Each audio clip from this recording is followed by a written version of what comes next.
લાહોર છોડવાના આદેશ આપવામાં આવ્યા છે। આ એક મોટું અપડેટ પાકિસ્તાનથી મળી રહ્યું છે।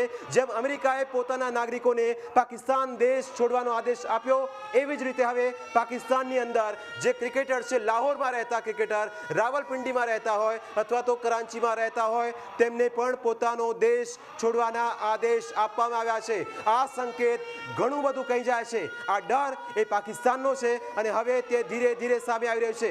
સૌથી મોટું અપડેટ અત્યારનું એ કે પાકિસ્તાનમાં આ હલચલ જોવા મળી રહી છે। ભારતે હજુ ખાલી આંખ ખોલી છે અને પાકિસ્તાનના હોશ ઉડી ગયા છે। ભારતે ખાલી હજુ નજર ફેરવી છે અને પાકિસ્તાન નેસ્ત નાબૂદ થવાના અત્યારથી જ એ રીતે અરમાનો જોઈ રહ્યું હોય, કારણ કે તેને ખબર છે કે ભારત સામે પડવાની અસર શું થઈ શકે અને એટલા જ માટે ભારતની તરફથી આ સતત એક અપડેટ અને સાથે પાકિસ્તાનમાં પણ હવે હલચલ જોવા મળી રહી છે અને ભારતના જે 15 ઠેકાણા ઉપર જે એટેક કરવામાં આવ્યું તેની જ આ અસર છે અને પાકિસ્તાનની અંદર અત્યારે ડરનો માહોલ છે। ભારતના જેટલા સૈન્ય ઠેકાણાઓ છે તેને ટાર્ગેટ કરવામાં આવ્યો છે અને ભારતનું સુદર્શન ચક્ર અત્યારે કમાલ કરી રહ્યું છે।